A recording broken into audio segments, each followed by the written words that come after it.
Clinton, donc, qui est maître de conférence à l'Université nationale d'Australie, qui n'est pas donc Sydney, mais Canberra. Il y a une petite erreur sur le programme, mais c'est pas grave. Il est donc spécialiste des médailles et il a publié un livre en anglais dont le titre est Les antiquaires ou le milieu antiquaire et les histoires visuelles de Louis XIV. Je lui cède la parole. Merci. Il y a aussi un petit changement de titre. Ici, les artistes, et c'est très important, les artisans du cabinet des médailles Louis XIV. Je tiens à remercier plutôt Delphine Carangio et le comité scientifique de ce colloque pour l'avoir proposé et pour m'avoir invité à parler aujourd'hui. Je suis très heureux de parler du cabinet des médailles de Louis XIV à Versailles. C'est un sujet sur lequel je travaille depuis près de 8 ans et pour lequel je continue de trouver de nouvelles informations et clarifications. Je vous donnerai un aperçu de mon projet que j'entreprends en collaboration avec une artiste digitale ou numérique, Dr. Andrew Yip, de l'Université de la Nouvelle-Galles du Sud, visant à restituer numériquement le cabinet des médailles de Louis XIV à Versailles.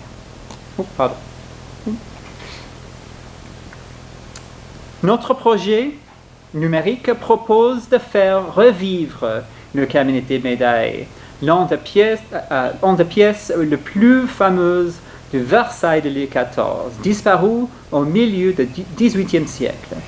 Grâce à l'apport de la réalité virtuelle et de la réalité augmentée, on espère que le public pourra ainsi pénétrer dans cette pièce comme le faisaient les visiteurs à l'époque du roi Soleil. Et voilà, nous avons un des premiers modèles. Pour mon intervention aujourd'hui, j'utiliserai les premiers modèles en 3D qui ont été faits par mon collaborateur.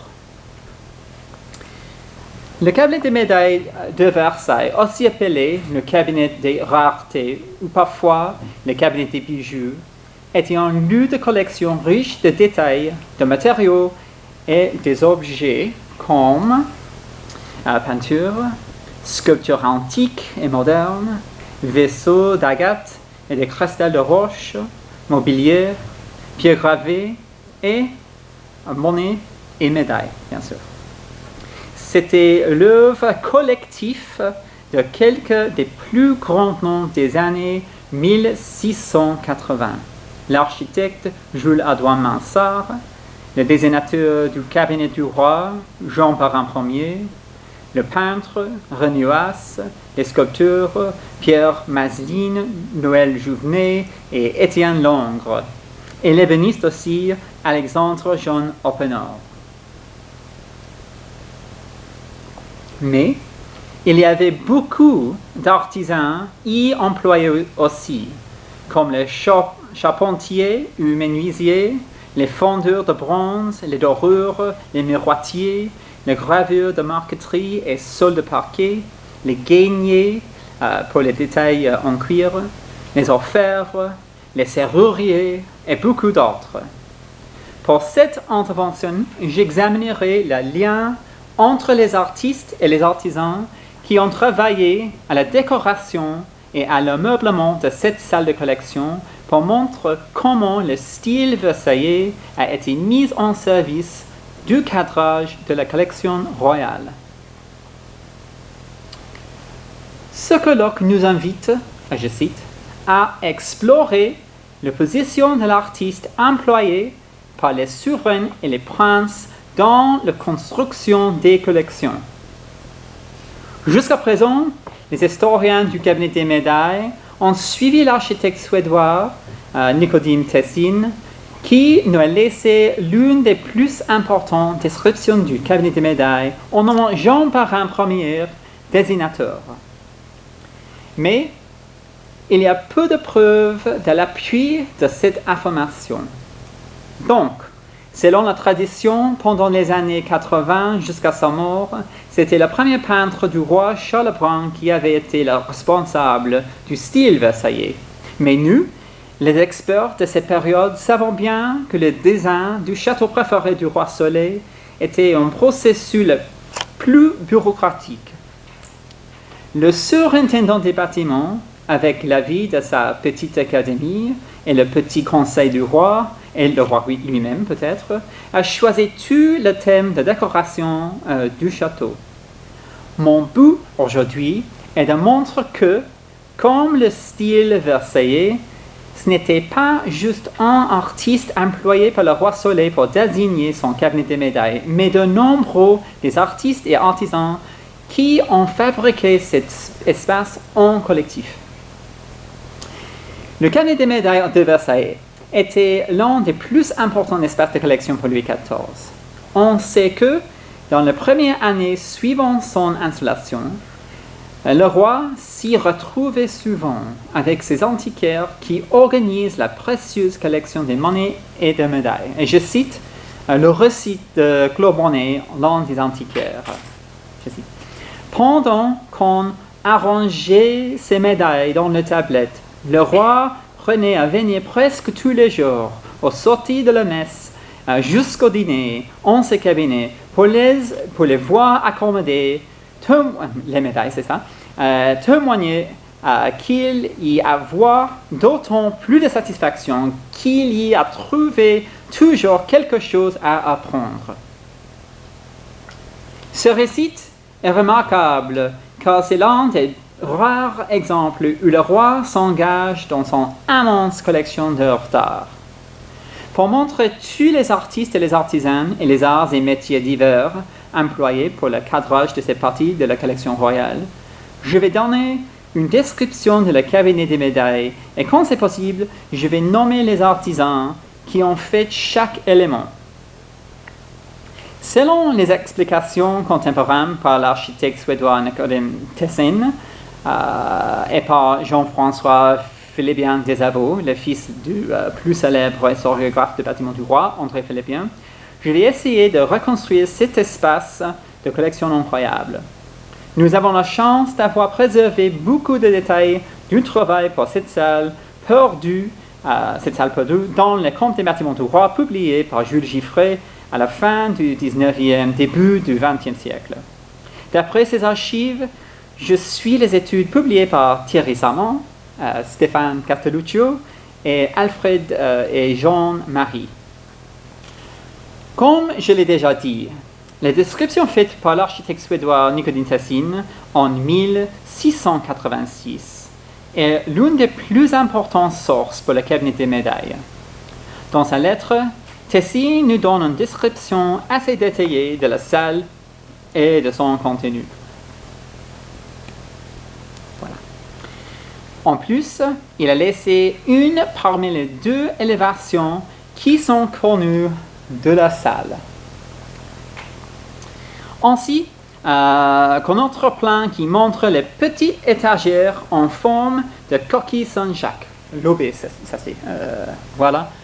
On peut voir ici les étagères lobées dans la coin. Ça c'est dans les 4 niches du cabinet. Dans son élévation, Tessin montre beaucoup d'éléments du cabinet. Les pilastres en miroir avec le petit console qui soutiennent les vases en agate, les peintures encadrées dans les lambris, la forme de la voûte avec les pendentifs qui portent la coupole ovale, etc. Comme il dit dans sa lettre, ce petit dessin fonctionne comme une aide de mémoire pour éclairer sa description. Situé au-dessus du passage conduisant de la cour royale au parterre du Nord, le cabinet des médailles avait été aménagé en 1682, l'année même du transfert officiel de la cour et du gouvernement à Versailles. Elle venait compléter l'enfilade du grand appartement, désormais voué aux visites et aux cérémonies. sur lequel il ouvrait par une unique porte donnant dans le salon de l'abondance. Et voilà, ça c'est la porte, mais le dessus de la porte c'est le XVIIIe siècle. Il devait rendre accessible à un public choisi certains chefs d'œuvre des collections royales, à l'instar des tableaux exposés dans l'amphilade.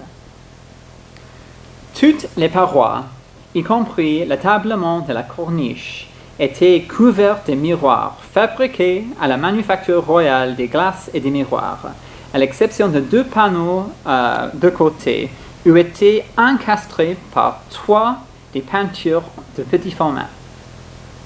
On avait réuni des œuvres essentiellement italiennes à suggérer les yeux particulièrement précieuses, attribuées à Léonard de Vinci, Veronese, Carrache, Raphaël ou l'Alban, auxquelles étaient jointes quelques œuvres de Lebrun, Poussin et Mignard, 2 passages de Claude Lorrain, ainsi qu'une descente de croix de Van Dyck. Le peintre Philippe Lallemand avait reçu 1414 livres en septembre 1684 pour, je cite, « nettoyer et rétablir les tableaux du cabinet des raretés ». C'est très intéressant d'apprendre que ce programme de restauration peut être inclus à des interventions sur un des plus fameux tableaux du Louvre, le Bel Jardinier de Raphaël.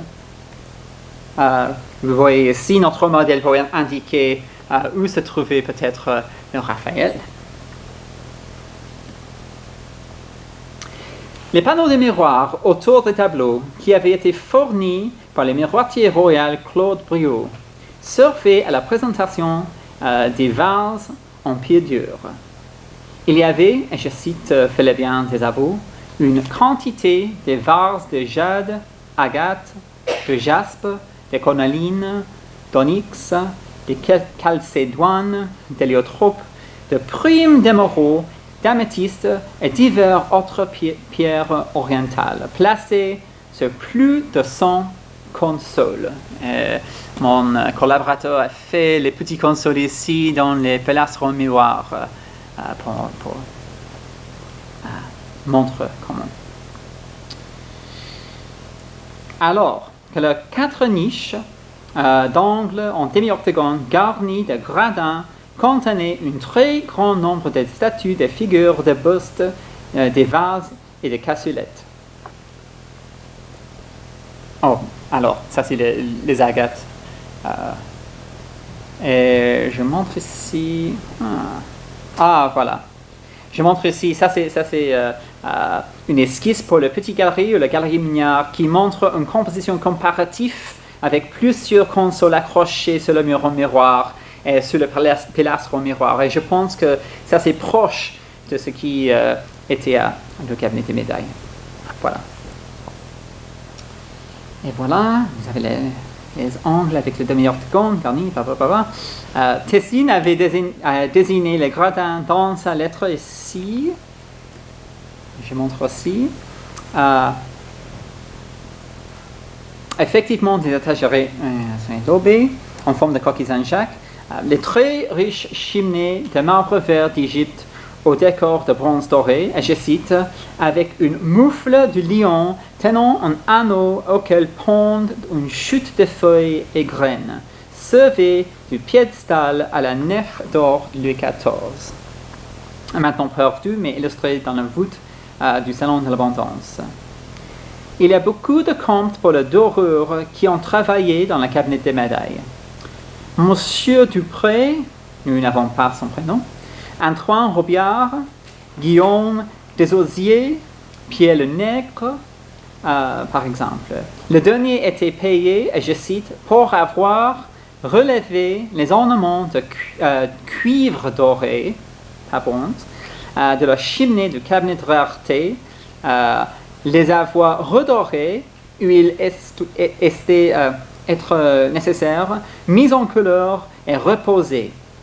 Évidemment, les ornements pour le cadrage de la collection royale n'étaient pas achevés parfaitement la première fois.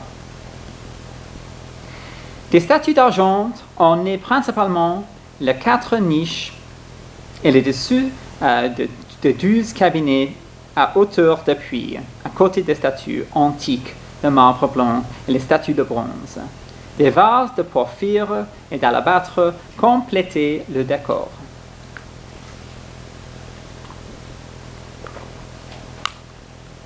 Ornés avec des marqueteries et montures en bronze doré de, je cite, figures d'enfants en forme de terme, les 12 cabinets médaillés avaient été fournis le 12 mars 1684 par l'ébéniste Alexandre Jean Oppenor.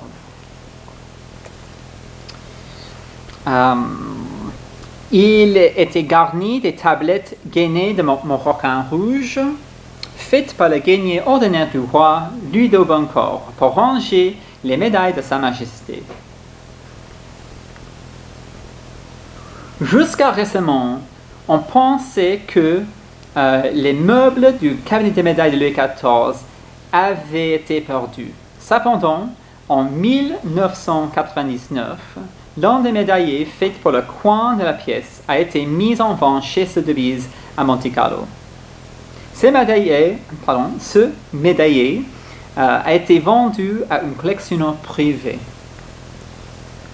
Heureusement, un deuxième médaillé du même design est apparu lors d'une vente aux enchères régionales à Cannes en 2015. Et cette fois, il a été acheté par le musée du château de Versailles.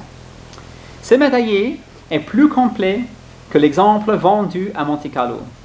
Le base n'est pas original, mais elle conserve la marqueterie dans la façade des tiroirs ainsi que le cadre. La façade des tiroirs ici avait la marqueterie. Voilà.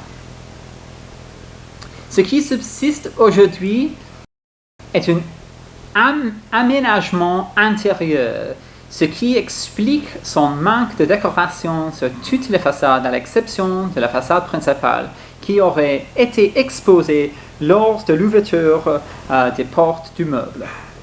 Ici, une bordure complexe d'ébène incrustée d'arabesques défilantes en étain incorpore le fleur de lys de Bourbon et le L entrelacé de monogramme de Louis XIV. Ce meuble extraordinaire, réalisé par Alexandre Jean Oppenor avec les détails de sa marqueterie, probablement désigné par Jean Barin, offre un aperçu de ce qui se trouvait autrefois au cabinet des médailles de Versailles. Les médaillés de la collection de Versailles conservent également les tablettes gainées en Moroccan rouge par le gainier Louis de Boncoeur, adossées à du velours bleu, fourni par le marchand Marcelin Charlier. Parallèlement à l'inventaire de la collection des médailles de Louis XIV au milieu des années 80, pour lesquelles le roi était souvent présent, les feuilles illustrées avec des descriptions des pièces de chaque tirage ont été commandées à André Morel, bien que ce projet n'ait pas été achevé, malheureusement. Ici, vous avez en planche par Morel pour mettre dans les tablettes. Une autre trace de l'ancienne salle a été mise en pleine vue au Louvre. Un petit médaillé peut être rassemblé dans le XIXe siècle qui contient des anciens tiroirs et tablettes exactement identiques aux les autres gardés à la Bibliothèque nationale et maintenant à Versailles. Un grand bureau, également d'Oppenor, d'après un design de Jean Barin Ier, placé au centre de la pièce, permettait de consulter les médailles à loisir. Cette, je cite, grande table à 8 pans de marqueterie de cuivre et d'étain sur fond d'écaille était couverte par le gainier Louis de Boncoeur d'une velours vert brodée de galons d'or et d'argent. C'était reposé sur 8 pieds en gaine garnis de bronze doré, fondé par le sculpteur d'horreur Le Nègre, après les modèles en bois par Christophe Charmentin. Le bureau contenait 8 tiroirs en scie, qu'un corps d'armoire au centre. Pour la consultation des médailles, l'orfèvre Pierre Ladoireau avait livré 7 loupes d'argent doré et 8 aiguilles d'or. J'imagine que les aiguilles que vous voyez ici sont pour retirer les pièces ou les médailles des trous de la tablette, comme ça. Un lit de repos occupait la niche opposée à la cheminée, dont, je cite, le bois du lit en forme d'armoire était également équipé de tablettes comme les médaillés et le bureau, afin de pouvoir contenir les 27 000 médailles et pieds gravés, camées et entailles, formant la plus belle collection d'Europe que possédait le roi. Le lit de repos était couvert d'une riche brocart fond d'or traite aux chiffres du roi. Tout comme les 2 grands fauteuils, tout couvert de riches brocarts fond d'or traite avec le chiffre du roi, liseré de bronze garni de franges et de mollets d'or, avec le housse de gros de taureau blanc doublé de serge. Alors que le fauteuil du roi était couvert, je cite, d'une drape d'or fort épais d'une nouvelle fabrique avec des payssages en broderie. Malheureusement, à ce stade, on ne sait pas qui a fait ces meubles et broderies. Orfèvre Josiah Bell a fait la garniture en or émaillé pour les plus importantes pierres gravées de la collection royale. Ces précieux petits cadres unifient les entailles et les camées impériaux romains avec les vases en agate et en cristal de roche, qui avaient la monture émaillée similaire, incrustée avec pierres précieuses. Les feuilles et rinceaux des orfèvreries aussi pouvaient en être comparés avec les marqueteries des cabinets et du sol. Tous les ornements travaillent ensemble pour créer un magnifique mais vertigineux espace de collection. Le sol de la pièce ne le cédait en rien au luxe général puisqu'il était marqueté, livre par l'ébéniste Philippe Poitou, et dont le décor de rinceaux avait été gravé par Clérin. Nous n'avons pas son prénom. Ici, on a le design pour le sol en marqueterie pour la même équipe, pour la petite galerie, dit la galerie Mignard. Les chaussons devaient être portés pour pouvoir pénétrer dans la pièce, comme c'était le cas pour le cabinet de Monseigneur, afin de protéger l'extraordinaire parquet. Des rideaux, des taffetas verts permettaient de tamiser la vive lumière du midi.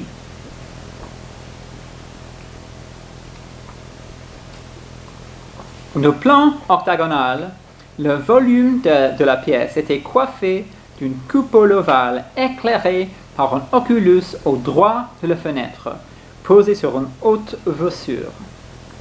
Dans sa description, Tessine écrit que le coupole, je cite, je pense que j'ai là, oui, le coupole est faux rehaussé et orné avec des incrustations de rose à l'imitation de celle du temple du soleil et de la lune.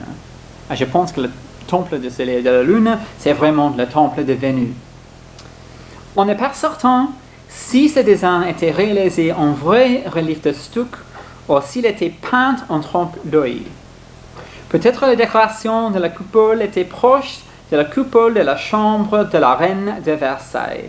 Il est possible que le dôme de la chapelle aussi, voilà, la chapelle du château d'Année fut le modèle pour celui du cabinet des médailles. Je montre la chapelle ici juste pour montrer l'espèce de coffret en spirale. Il y a quelque chose comme ça. Oui. Alors,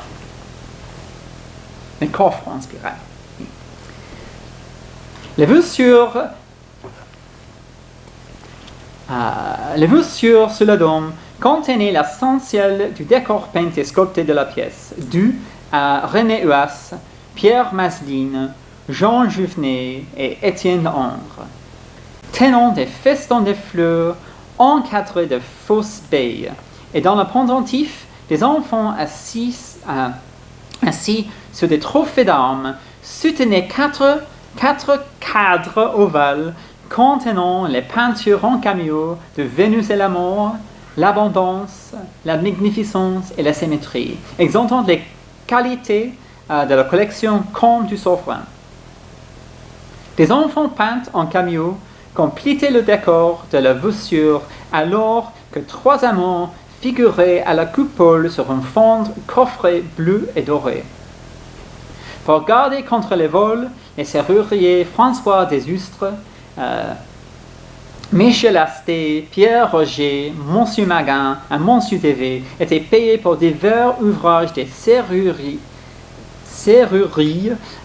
pour le grand bureau, les cabinets et les tringles en fer pour le balcon et la porte. Toutes les serrureries étaient dorées par Antoine Robillard.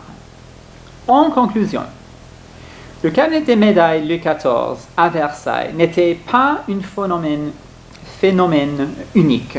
Il suit la tradition européenne répandue de la Wunderkammer ou Kunstkammer, le cabinet des curiosités, un espace où les érudits ou les élites du début de la modernité conservaient des objets précieux d'intérêt artistique et scientifique. La Wunderkammer contenait une grande variété de choses. Les médailles modernes, les pierres gravées, les vases et vaisseaux en pierres semi-précieuses, des statuettes en bronze et des petites peintures. Des collections de naturalia, de plantes et d'animaux, conservées et illustrées dans les livres. Des roches et des minéraux, des métaux, des pierres précieuses, ainsi que des machines et des automates merveilleux. C'était un moyen de former une représentation de la totalité du monde connu dans le microcosme à travers des objets naturels et fabriqués. Les pièces de monnaie antique et les pierres gravées ont souvent figuré dans le Wunderkammer, mais elles n'étaient pas ses principaux trésors. Le cabinet de Louis XIV à Versailles était différent car il n'était pas une large encyclopédie matérielle des merveilles naturelles et des merveilles modernes. Il était consacré à une vaste collection numismatique qui présentait en microcosme l'ordre universel de l'histoire ancienne et moderne de la civilisation, culminant en le règne de Louis XIV. Le cabinet des médailles fut désassemblé par Louis XV au début des années 1750, en même temps que l'escalier des ambassadeurs. Les collections, sauf les pierres gravées et quelques tableaux et vases d'agate, en étaient pour l'essentiel placées à Paris, à la bibliothèque du roi ou au garde-meuble de la couronne. La seule rebassée, la pièce fut intégrée à l'appartement intérieur du roi et abrite aujourd'hui le salon des jus de Louis XVI. Dans mon intervention aujourd'hui, j'espère montrer que le cabinet des médailles est une pièce réalisée et conçue par des artistes et artisans aussi divers que les objets qui y sont assemblés. On peut lister au moins de 14 arts et métiers juste pour l'encadrement de ces parties de la collection royale, pas mentionner les centaines ou milliers des artistes qui ont fait les objets de la collection. J'offre ceci comme évidence que la construction, l'organisation et gestion des collections royales et princières françaises, au moins dans le cas de Versailles, était un exercice collaboratif qu'il s'agit de l'emploi de beaucoup des arts et métiers de luxe français. Le cadrage de la collection de Louis XIV dans son cabinet de médailles n'était pas l'œuvre d'un seul artiste royal, mais une collaboration de nombreux artistes et des artisans de la couronne. Je vous remercie de votre attention.